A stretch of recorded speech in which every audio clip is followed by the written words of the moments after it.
Jamais sans la grâce, une dévotion matinale qui vous connecte à la pensée de Dieu et vous donne la provision du ciel au quotidien. Bonjour chers amis internautes, c'est un plaisir pour moi d'être en votre compagnie ce matin. Une nouvelle journée, une nouvelle provision. Père, nous te disons merci pour ce moment où tu veux nous parler encore. Viens nous parler au nom de Jésus. Amen. Chers internautes, nous allons rester dans ce passage de Luc 8. Nous allons lire le verset 24. Il dit ceci: ils s'approchèrent et le réveillèrent en disant: Maître, Maître, nous périssons. S'étant réveillé, il menaça le vent et les flots qui s'apaisèrent et le calme revint. Ils disent: Maître, Maître, nous périssons. Nous faisons ici la remarque, une remarque importante que j'ai faite ici, c'est de voir que les disciples n'ont pas dit à Jésus ce qu'il allait faire. Ils n'ont pas dit: Seigneur, il y a de l'eau qui entre dans la barque, fais sortir l'eau. Bien, ils n'ont pas dit: Seigneur, il y a la tempête qui c'est un tourbillon, calme le tourbillon, ou bien calme le flot. Non, ils se sont contentés simplement de présenter la situation générale à Jésus. Il dit: nous périssons, nous périssons. Alors, pour cette journée, on n'impose pas à Dieu ce qu'il va faire dans ta vie. Ne lui dis pas ce qu'il va faire. Non, mais tu lui présentes la situation générale. Et lui, s'il a quelque chose à faire, il connaît exactement ce qu'il va faire, là où il va intervenir, ce sur quoi il va mettre l'accent. Lui, il maîtrise tout. Il maîtrise tout.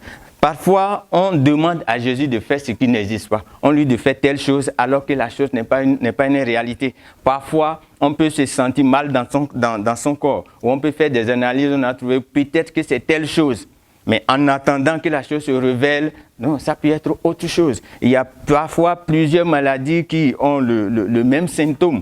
Donc, pour parvenir à savoir ce qui est réellement là, il faut plusieurs analyses. Tu peux demander à Jésus: je sens telle chose, enlève ça de mon corps. Jésus regarde, mais il ne trouve rien. Parce que la réalité, ce n'est pas là. Le vrai problème, c'est peut-être ailleurs. C'est pourquoi ce qui est bon de dire, c'est de lui présenter la situation générale.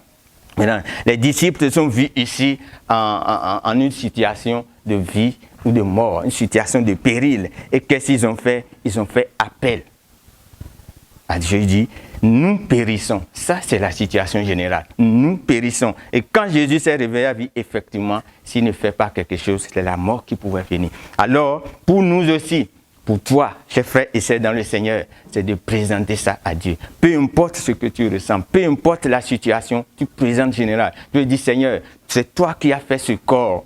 Voilà que le corps ne répond plus. Je veux l'utiliser pour faire telle chose, mais ça ne répond plus exactement. Alors, fais quelque chose. Ça, c'est la situation générale.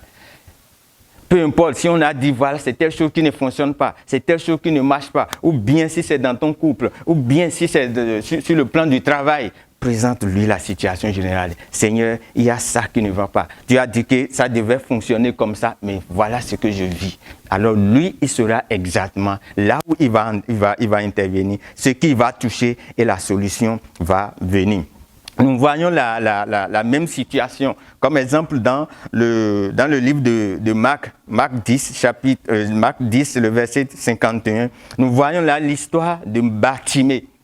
L'histoire de Bartimée qui était aveugle et il ne pouvait pas voir, mais il a entendu que Jésus passait.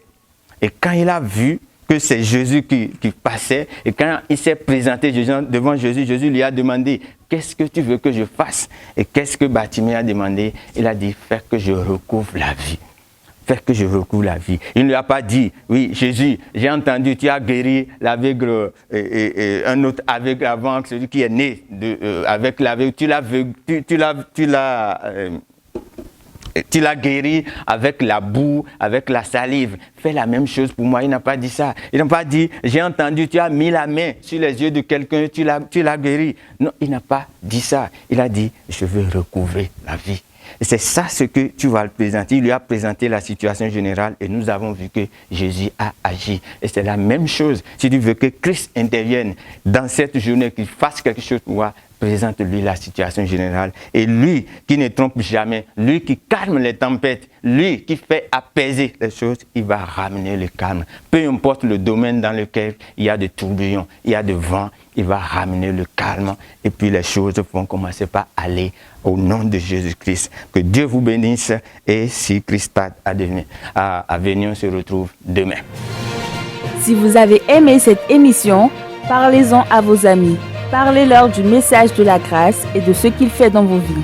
Pour un sujet de prière, une question ou pour devenir partenaire, contactez-nous au 00229 94 75 80 20.